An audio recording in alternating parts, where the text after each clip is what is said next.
입사할 때 해피 포인트 있잖아요. 그래서 그거를 제가 이제 면접을 볼 때 해피 포인트를 비트코인화처럼 만들어 보겠다라고 해서 이제 사실 입사를 했었어요.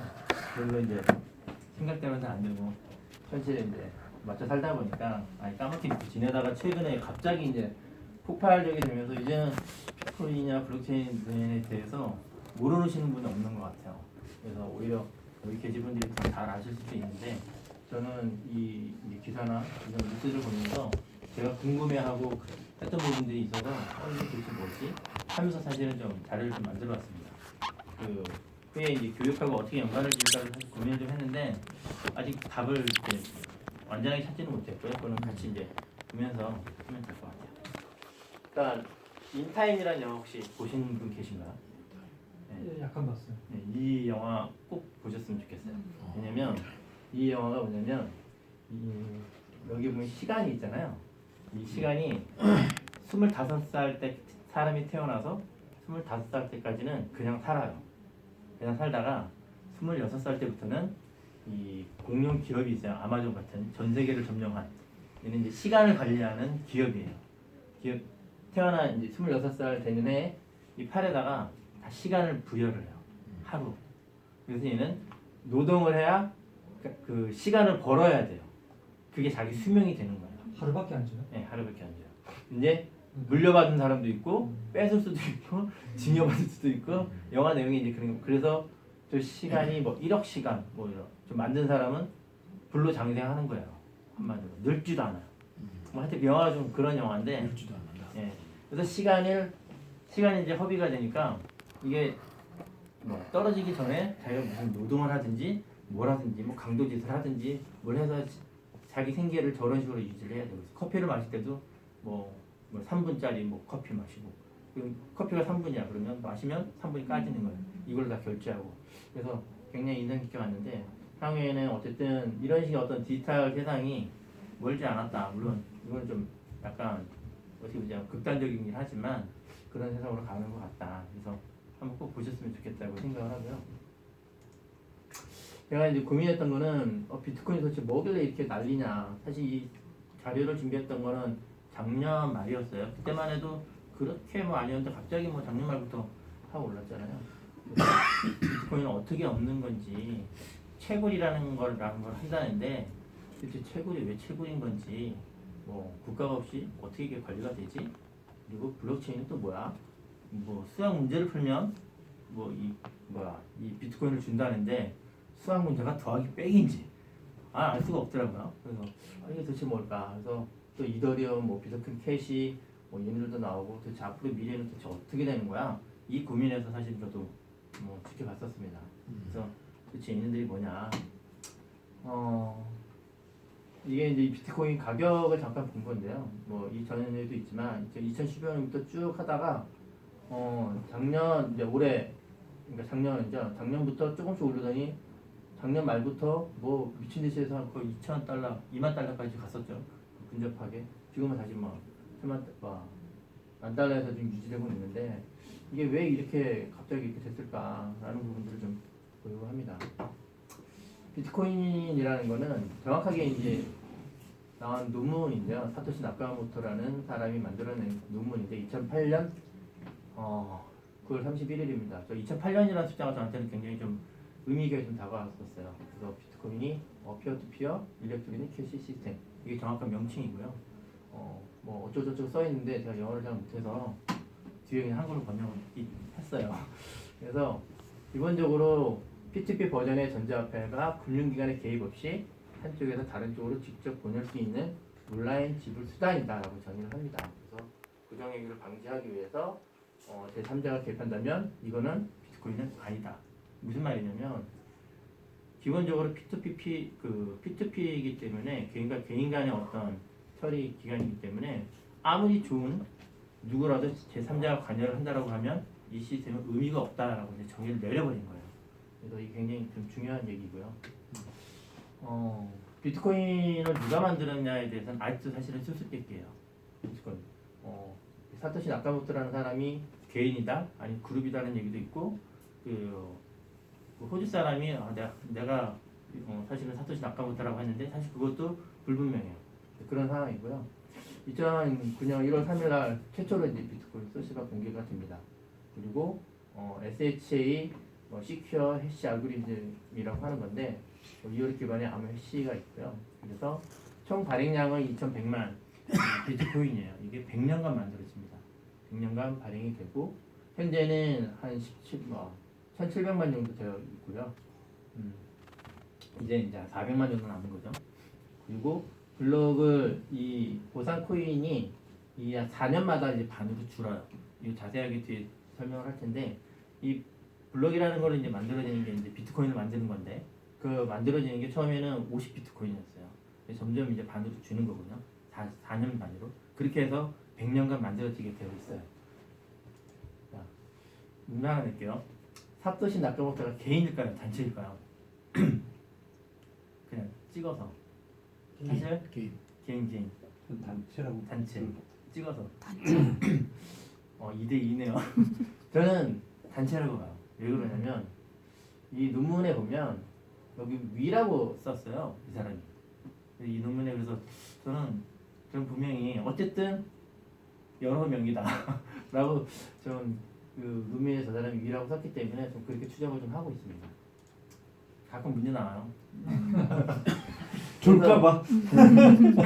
그래서 이 비트코인은 전통적인 이제 화폐 거래는 뭐 은행이 있잖아요. 은행을 통해서 이제 서로 이제 거래를 하게 되는데 뭐 개념은 다 아시겠지만 기본적으로 중앙에 없습니다. 그래서 개인과 개인, 즉 내가 여기 이제 대표님한테 뭐 돈을 송금하면 그 내역을 관계가 없는 이 사람들도 다 가지게 되어 있는 그런 구조로 되어 있어요. 그래서 모든 사람들이 다 이 거래에 대한 부분들을 다 보관을 해서 누구 하나 뭐 잘못되더라도 그 이력이 계속 남기 때문에 얘가 안전하다 뭐 이렇게 되어 있는 거거든요. 과거에는 이거 이제 폭발하면 모든 게 끝나잖아요. 그래서 사실은 전쟁 나길 바라는 사람들도 있더라고요. 은행 그다 폭파돼서. 근데 이렇게 되어버리면 주제죠. 네? 공공체. 네. 그래서 이렇게 되어버리면 사실은 어디 하나 하더라도 이 원장이 다 남기 때문에 언제 되살릴 수 있기 때문에 보다 안전하다라는 얘기를 하고 있습니다. 제가 이거 실제로 깔아봤어요. 비트코인 지갑을 봤는데 기본적으로 이렇게 생겼어요. 되게 단순한 구조로 되어 있고요. 이게 계정이에요. 이 이제 만들게 되면 계정이 이제 만들어지는데 공개키와 뭐 암호키 뭐 이런 거 이제 만들게 됩니다. 그래서 이게 그 사람의 이제 주소가 돼요. 그래서 이거를 이제 그 2차원 바코드로 해서 이제 붙여가지고 비트코인 보여줘 뭐 이렇게 춤추면 뭐 이걸 찍어가지고 거기다 송금해주고 막 이제 그런 일들을 많이 하거든요. 근데 여기 보시면 이게 깔고 나서 아까 말씀드렸지만 원장을 다 갖고 있게 되잖아요. 이거 깔게 되면 동결을 먼저 해요. 왜냐면 기존에 이제 거래들이 있었을 거니까 이건 너도 갖고 있어야지 라고 보내주는데 3년 그리고 29주 뒤에 이게 완료가 돼요. 동결가. 이제 개인 노트북으로 하다 보니까 150기가 요새. 150기가? 택시값이 150기가. 점점 늘어나요. 네. 자, 그래서 도대체 왜 비트코인이라는 게 도대체 왜 생겼을까? 무지하게 궁금하잖아요. 도대체 어떻게 이게 생긴 걸까? 그래서 이걸 알려고 그러면 사실은 화폐의 역사를 좀 알아야 돼요. 그러니까 그래서 과거에 이제 상품 화폐라고 해서 물물교환 이제 조개 껍데기 같은 걸로 계속 이제 하거나 저희 나라 같으면 과거에 이제 뭐 비단이라든지 쌀이라든지 주로 이제 쌀 갖고 이제 모든 거를 다 교환을 했던 매개체로 썼었고요. 그 다음에 금속화폐, 뭐 주조화폐, 본위화폐, 명목화폐인데 이 본위화폐라는 거에서 명목화폐로 넘어가는 이 과정이 사실은 비트코인 탄생에 있어서 굉장히 중요한 역할을 합니다. 그래서 이거는 뭐 우리가 말하는 이제 가상화폐가 될 텐데 사실은 여기서 말하는 가상화폐는 말 그대로 그냥 디지털 화폐라고 보시면 될 것 같아요. 지금 우리가 말하는 비트코인이나 이런 것들이 아니라 여기 있는 부분은 다 뭐 형체가 있잖아요. 뭐 같은 형체가 있는데 앞으로는 형체 없는 디지털만 가지고 존재하는 화폐가 될 거다라고 보는 거고요. 자, 여기서 문제 또 하나 나갑니다. 우리나라에서 제대로 화폐가 보편화된 시점하고 화폐는 뭘까요? 사실 우리나라도 이 화폐의 이 비트코인 탄생하고 사실 비슷한 역사를 갖고 있더라고요. 저도 공부를 하다 보니까. 기억나는 이름이 상평통보밖에 없어요. 정답입니다. 예. 아 얘기하고 그랬어. 생각을 했는데. 다른 거 아는 게 없잖아. 선물을 줘야지. 1678년 세종 때 상금 통보가 있었는데요. 1678년이라고 하면 세종 이후에 좀 많이 지났던 시기인데 사실 이거 하나만으로도 한 두세 시간 갈 것 같아요. 그만큼 우리나라가 이 화폐라는 부분들이 그 저 시기 이전에는 사실은 대부분 이제 쌀 갖고 비단 갖고 했던 시기고요. 그 전에도 사실 화폐가 있었어요. 세종대왕도 화폐를 만들었다가 없어지고 그랬거든요. 근데 잘 안 됐던 이유가 뭐냐면 좀 중요하니까 좀 말씀드리면 저기 주조화폐라고 있었잖아요. 그 주조화폐 있고 이제 있는데 이 화폐를 만들려고 하면 뭔가 물건이 필요해요. 재료가 뭐 금으로 만들든 금하나 은하나 금하고 은이 필요하잖아요. 근데 우리나라는 이전에 뭘로 만들었냐면 구리로 만들었어요.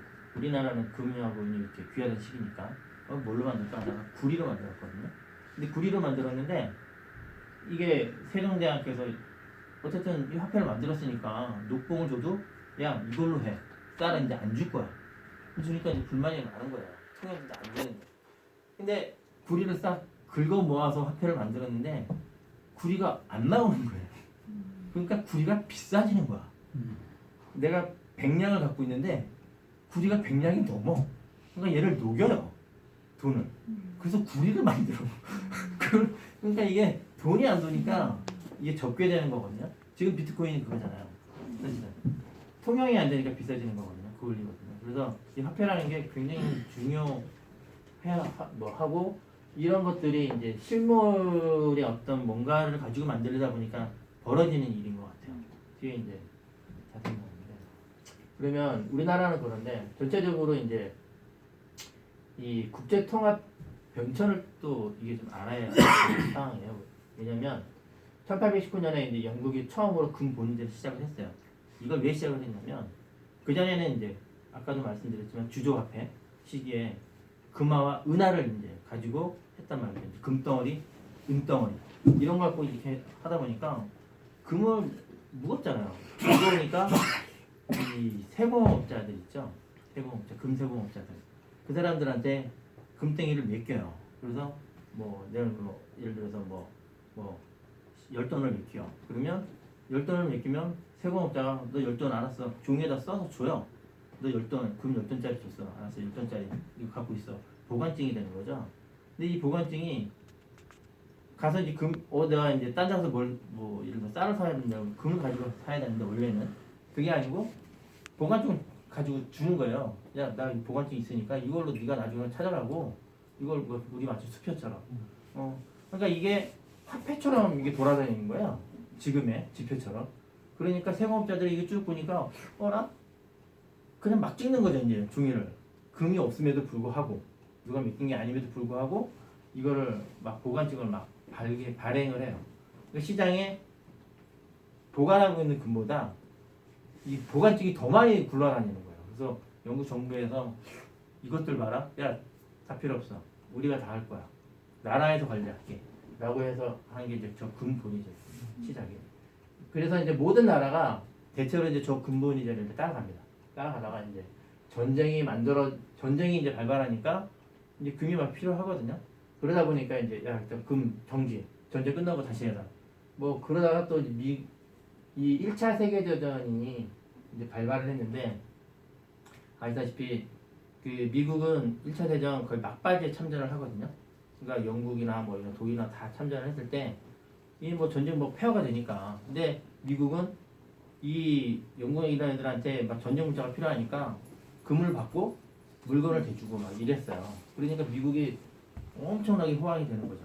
그런 상황에서 우리가 이제 금이 제일 많으니까 금본 이제 해야 되겠다. 뭐 하여튼 뭐 그런 여러 가지 사건들 하다가 나중에 이제 또 나오겠지만 1944년에 모든 나라가 이제 야 안 되겠어. 미국이 그러면 니들이 다 금 제일 많이 그 당시 이제 80%를 미국이 다 갖고 있었거든요. 그래서 이제 영국이나 다 이제 미국한테 금 주고 대신 달러를 가져와요.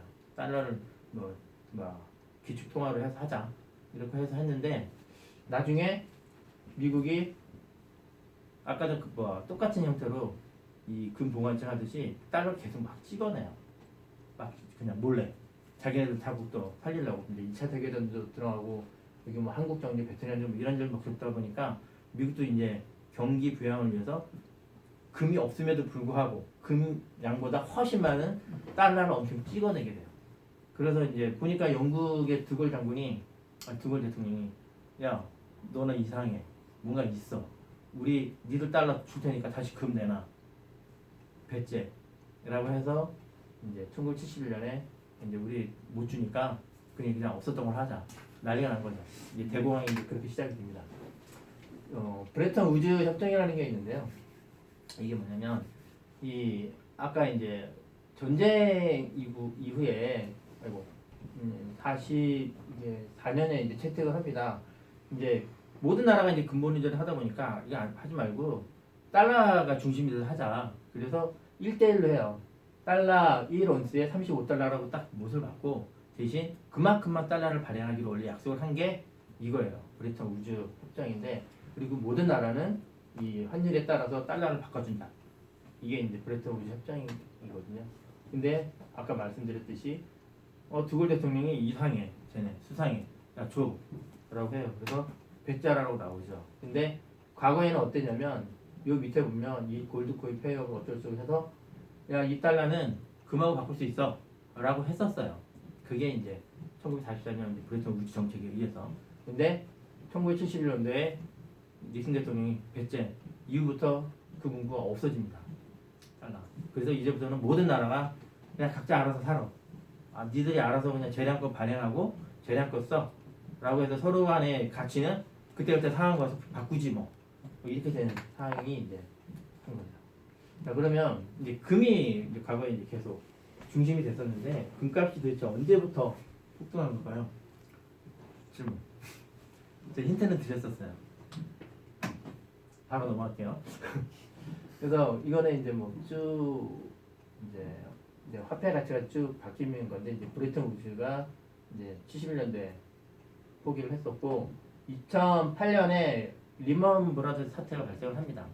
여러 가지 상황에 의해서 서프라임 모기지라는 것을 통해서 이제 은행들이 이제 파산을 하죠. 이거에 직접적인 게 된 것들이 이제 뭐 미국이 이제 전쟁을 많이 겪잖아요. 1차, 2차, 그래서 베트남 전쟁 쭉 하다 보니까 경기 부양을 하기 위해서 달러를 무지하게 찍어내는 상황이 생겼어요. 그리고 저소득층에게 서프라임 모기지라고 해서 신용도가 떨어짐에도 불구하고 집 사라고 땅값에 집 사라고 해서 막 무리한 대출을 하다 보니까 이게 회수가 안 되니까 은행이 파산한 게 이제 리먼 브라더스 사태거든요.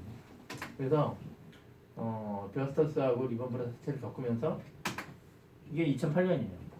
2008년을 주목한 이유가 이때부터 달러를 엄청 찍어냅니다. 더 많이. 그전에도 많이 찍어냈지만 무지하게 찍어내요. 2008년 기점으로. 그리고 그러니까 이 돈의 가치가 확 떨어지니까 야 금이 최고야. 그래서 우리가 과거에 한 달에 5만 원이면 돌반지 했던 게 뭐 갑자기 뭐 오늘 10만 원, 뭐 15만 원, 20만 원까지 막 치솟잖아요. 이 중국이 엄청 다 쓸어 모았었어요. 2008년 엄청 이렇게 이제 기점으로 해서 금을 막 사오 모으기 시작을 합니다. 그러니까 금값이 2008년부터 엄청 올라가게 되죠. 그래서 지금도 이제 막 15만 원 선에서 되고 있는 것 같은데. 그래서 이제 사토시 나카모토가 생각을 하는 거죠. 야, 이래가지고는 안 되겠어. 사실 이제 이거는 이제 미국의 그거긴 하지만 이 나라가 베네수엘라나 뭐 짐바브웨 같은 경우는 화폐 가치가 엄청 바닥이잖아요. 뭐 트러블 줘도 누가 주지 않잖아요. 뭐 이런 거 안 줄 거 아니에요. 뭐 짐바브웨 화폐 갖고 물 살 수 있어요? 못 산단 말이죠. 이제 그런 상황이 되니까 이게 그 나라에 있는 사람들은 열심히 일해서 내가 노동을 해서 돈을 벌었는데 이 돈이 가치가 없는 거예요. 그러니까 야 이건 아닌 것 같아. 탈중앙화된 화폐가 필요한 것 같아. 라고 해서 사토시 나카모토라는 사람이 그런 걸 한번 만들어 보자라고 해서 만들어진 게 바로 비트코인입니다. 그래서 화폐의 역사가 필요했고요. 비트코인 가격은 뭐 아까 이제 서두에서 말씀드렸지만 뭐 계속 올라가고 왔다 갔다 등락폭을 하는데 이게 어떻게 될 거냐라고 이제 누군가 질문한다라고 하면 예단하기 어려워요, 사실은. 저도. 그래서 뭐 장단점은 분명히 있어요. 이제 보안성이나 뭐 낮은 이체 수수료라고 얘기를 하고 있고요. 전 세계 24시간 이체가 가능하다. 거래가 투명하고 거래의 익명성이 보장이 되고 뭐 계좌 생성이 굉장히 편리하고 뭐 이렇다. 근데 단점은 말씀드린 대로 이제 가치가 너무 변동폭이 크니까 이런 것들이 좀 하고 이 상용화된 화폐가 될 수가 없어요. 병효성이 아직은 안 되니까 이게 실물 경제에서 활용이 될 수가 있을까? 그것도 사실 퀘스천이에요. 적어도 1000년 이상 걸리지 않을까? 라는 생각을 하고 있는데 굉장히 좀 어려운 부분들이 좀 있을 거라고 봅니다. 그래서 도대체 왜 오를까? 라고 저는 이제 봤을 때 기본적으로는 탄생한 배경이기도 한데 화폐에 대한 불신이 있어요. 짐바브웨나 베네수엘라 같은 경우는 오히려 자기가 돈 벌면 바로바로 비트코인을 바꿔요. 초기에는. 지금은 그러기 어려워요. 워낙 높아서. 이제 그랬었고 근데 안전하다고 이제 믿고 있고 거래 수수료가 거의 제로에 가까웠어요. 지금은 아니에요. 사실 지금은 아니고요. 어쨌든 그 당시엔 그렇고 그리고 이 시장에 이제 블랙머니들이 많이 들어왔죠. 뭐 인질하고 마약상들이 이제 비트코인 갖고 이제 거래를 하게 되니까 익명성이 보장이 되니까 그렇게 해서 많이 들어왔고요. 뭐 우리나라 뭐 김치 프리미엄 하듯이 뭐 투기자분들이 엄청 몰려들어서 지금 많이 올라가 있는 상태죠. 비트코인 뭐 간단하게 또 말씀드리면 기본적으로 BTC라는 단위로 움직이고 있는데 가장 제일 작은 단위는 1타스토시예요. 한 8, 소수는 8자리까지 되어 있고요. 최초에 2009년 1월 3일날 이제 채굴을 했을 때 50비트코인을 받았어요. 그 후에 이제 4년 단위로 반감기를 겪게 돼요. 그래서 뭐 2012년 11월 28일날 반감이 돼서 이제 25비트코인, 그 다음에 2016년 7월에 12.5로 됐고 이제 지금이 이제 12.5비트코인을 벌어요. 그래서 세 번째가 이제 2020년 7월 정도 예상하는데 또 반으로 줄겠죠. 이런 식으로 100년이 갈 거예요. 그러면 여기서 이제 이게 막 떨어지는데 왜 이렇게 할까? 왜 굳이 이걸 이렇게 하지? 100년까지 끌기 위해서 하는 건데 그 알고리즘이 궁금하잖아요. 그래서 어떻게 그러면 100년까지 이걸 끌고 갈 수가 있지? 뒤에 이제 이게 블록체인에 대해서 설명할 때 좀 나옵니다. 작동 원리는 되게 간단해요. 다들 잘 아시겠지만 일단 송금하는 사람이 비트코인을 이제 수신자에게 이체 신청을 딱 해요. 야, 내가 너한테 보낼게. 그러면 이 거래라는 것들이 10분에 한 번씩 블록이라는 게 만들어집니다. 10분에 한 번 만들어지는 거고요. 그렇게 만들어진 블록을 여기 있는 사람 모두에게 다 전송이 돼요. 이 계좌를 갖고 있는 다른 모두에게 전달을 되고 얘가 야 맞는 것 같아. 다 합의를 하면 이게 이전에 있는 블록하고 이제 연결을 해요. 그래서 체인이 만들어지는 거죠. 연결고리 생기고 그래야 비로소 송금이 돼요. 안전하게. 이게 옛날에는 굉장히 빨랐어요. 근데 지금은 하나 이런 데서 내가 이제 가게에서 이제 음료수를 커피 가게에서 커피를 하나 마시면 몇 시간씩 걸려요. 왜? 이 전달이 됐는데 블록은 만들어져요. 그런데 아시다시피 10분에 하나씩 블록이 생기는 거거든요. 10분에 하나 블록이 생기고 얘를 합의를 해야 돼요. 이 과정이 겁나 길어요. 이 과정이 겁나 길고 그러다 보니까 이게 뭐 나를 새는 거지. 또 블록이 계속 만들어질 거잖아요. 대기하고 있는 거거든요. 아직 합의 단계를 못 간 애들이 생기는 거예요. 그래서 이게 많이 걸리게 되는 그런 부분들이 사실은 조금 이제 문제가 돼서 이제 알트코인이라고 해서 뭐 이더리움이든 뭐 여러 가지 이제 또 비트코인들이 나오는 그러니까 다른 어떤 코인들이 만들어지는 거거든요. 그래서 이 작동 원리를 다시 보게 되면 아까 말씀드렸듯이만 이 비트코인의 블록이 1메가밖에 안 돼요. 1메가 굉장히 작은 단위거든요. 그래서 한 10분 동안 한 2,000건 정도 이제 수용을 할 수 있는 구조가 되고요. 근데 뭐 비자 같은 경우는 뭐 10분에 뭐 12만 건씩 뭐 처리가 되는데 얘는 그 10분 내에 뭐 2,000건 정도면 굉장히 느린 거죠. 지금처럼 어마어마하게 많이 트렌드 지금 발생하고 있을 때는. 그래서 이게 뭐 송금이 제대로 안 되고 너무 대기하는 시간이 길어지니까 야 이게 제대로 되고 있는 건 맞아? 이게? 라고 생기는 거죠. 그래서 플레이어들이 있어요. 이 비트코인을 움직이는 플레이어들인데 이 비트코인은 개발자들이 만든 시스템입니다. 생태계고. 그리고 이 사람들은 기본적으로 사토시 나카모토 같은 사람들인데 탈중앙을 한다가 이 사람들에게는 지상 과제인 거예요. 어떤 중앙 없이 모든 분산된 조직들이 분산된 어떤 체계가 이걸 움직이게 하겠다라는 게 첫 번째인데 이거 채굴하는 사람들이 있어요. 비트코인을 누가 만들어 이렇게 해야 될 거잖아요. 아까 제 노트북 보여드렸지만 3년 몇 개월 걸리잖아요. 이걸 하는데 그래서 근데 이 채굴자들은 뭐 그 엄청난 전기를 많이 먹어요. 이게 그래서 공장처럼 이제 운영을 하거든요.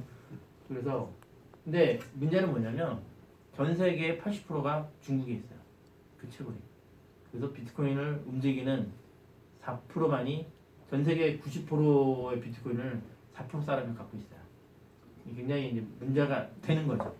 분산을 해야 되는데 분산이 아니고 독점화가 돼버린 그런 형국이 돼요.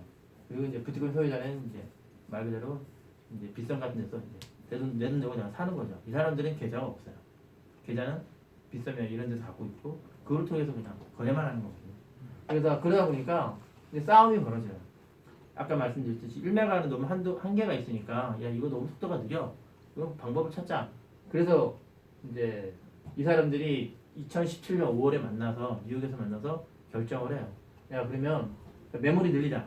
1메가가 아니라 2메가 늘리자. 뭐 이런 쪽이 있고 또 하나는 그러지 말고 이 확인하는 작업이 엄청 기니까 그냥 서명만 따로 분리하자.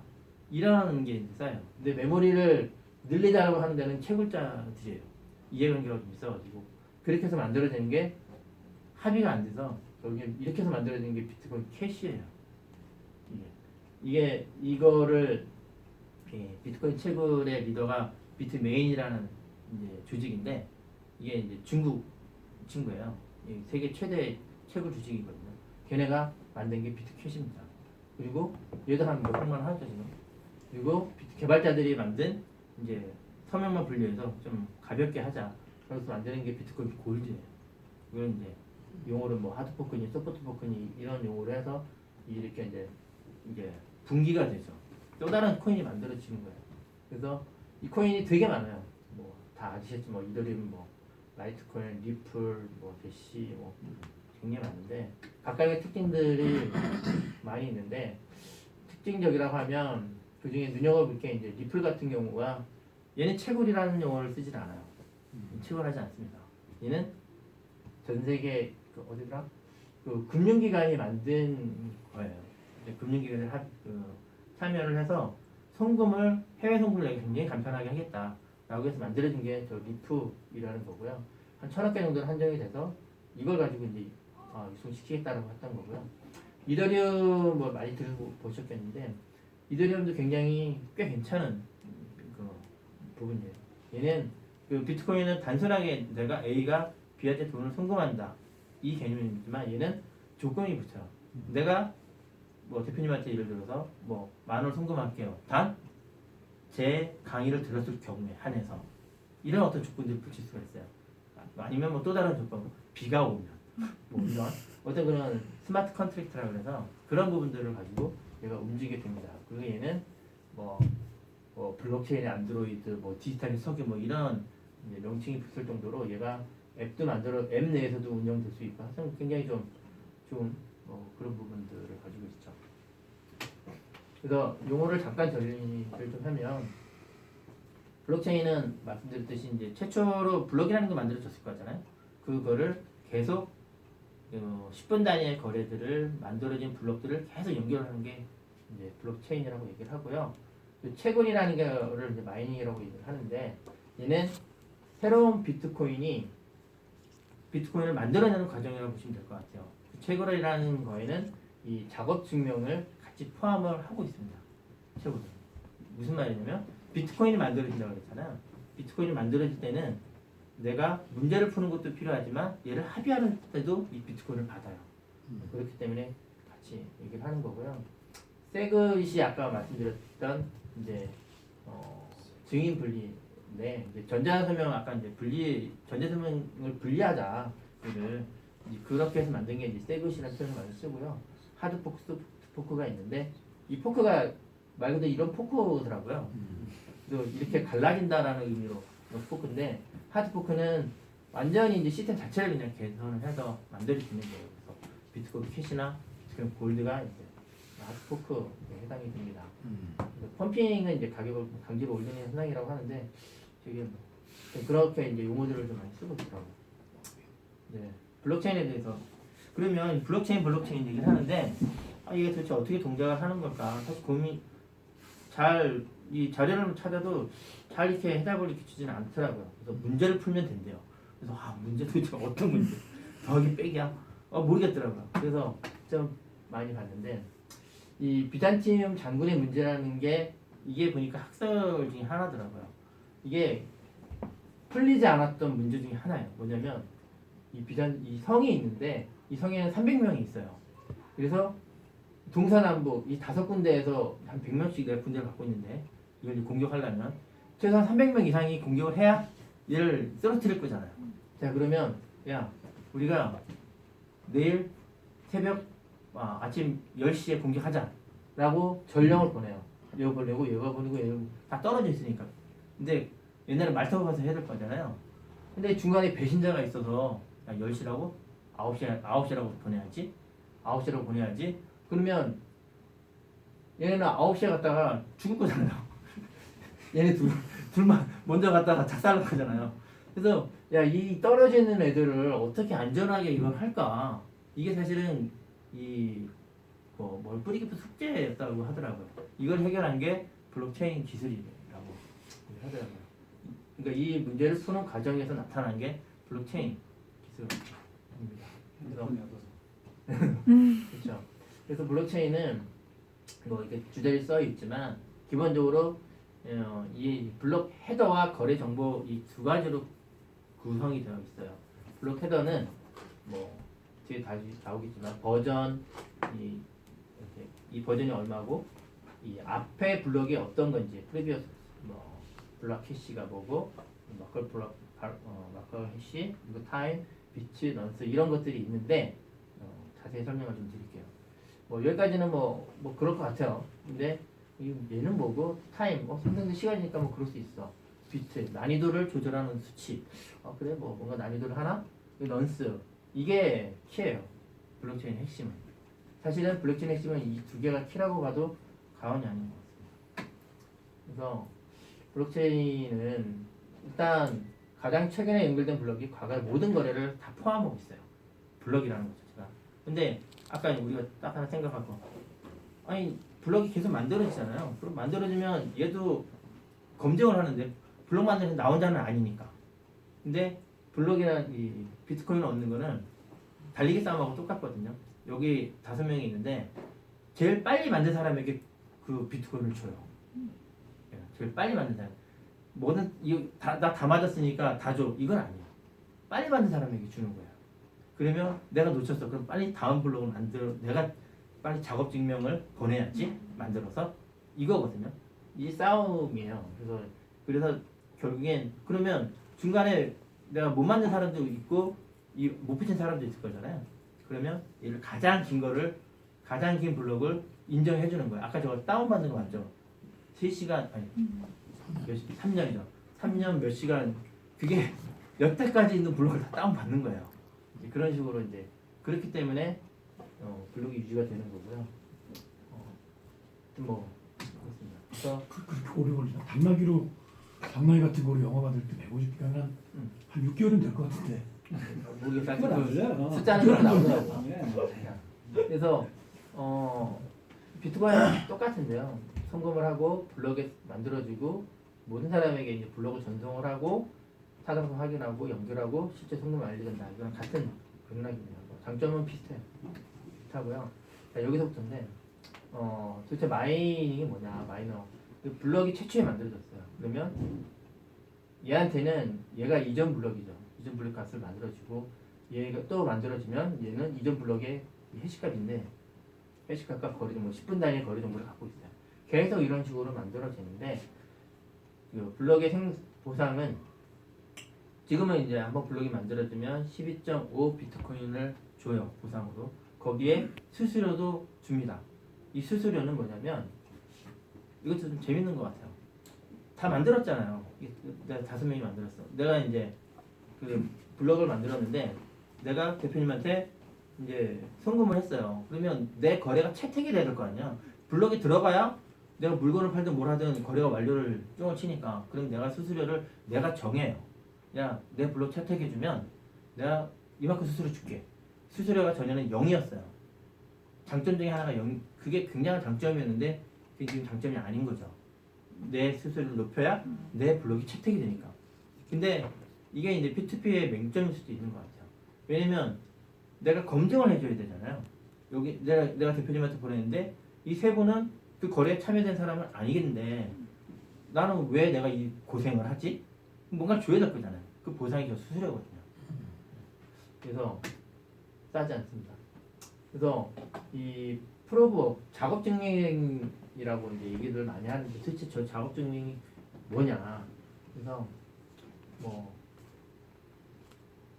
이 넌스 값을 구하는 과정을 이제 작업 증명이라고 얘기를 하는데 이 10분 동안 막 이제 거래를 모으고 나서 이 이제 블록 헤더 정보와 거래 내용 뭐 넌스 값을 구한다라고 되어 있는데 뒤에 좀 자세히 나올 텐데요. 어쨌든 저 넌스 값이라는 걸 우리가 아까 말했던 수학 문제를 풀면 비트코인 준다고 그랬잖아요. 저게 수학 문제를 푼 키거든요. 더하기 빼기가 아니라 저 넌스 값이라는 뭔가를 대입해야 내가 이거를 이제 이 값을 구할 수가 있는 거예요. 근데 그 값이라는 건 자 이제 비트코인에서 이제 문제를 내요. 야, 너 이거보다 작은 값을 찾아. 근데 그 작은 값이라는 건 우리가 말하는 13 뭐 이런 게 아니에요. 그냥 무식하게 0부터 그냥 대입을 해야 되는 거예요. 계속. 그래서 슈퍼컴퓨터가 필요한 거거든요. 그 걔가 연산을 빨리 그 문제를 복잡한 로직을 팔려는 게 아니라 무조건 빨리 대입을 해야 얘를 얻으니까. 빨리 할게요. 어쨌든 하여튼 걔를 찾아야 돼요. 그래서 그 값인데 되게 좀 많이 남긴 했는데 어쨌든 해시코드를 해시코드를 000 만드는 게 이제 컴퓨터하고 전문법으로 많이 네. 되니까 그래서 엄청난 시간이 걸리지. 그래서 다시 볼게요. 그래서 이게 블락헤더고 이건데 이게 이제 아까 말씀드렸던 이제 이전 블락 해시코드 값이고 이 전체 트랜지션 해시코드를 이제 머클 루트라고 얘기를 하고 뭐 하여튼 이렇게 되어 있습니다. 생긴 게 머클 트리가 뭐냐는 거는 넘어갈게요. 이 거래 내역 단위로 얘를 해시 값을 만들어요. 그래서 그 해시를 다시 하나로 묶은 값을 이제 이 아까 이 보면 머클 루트 값이거든요.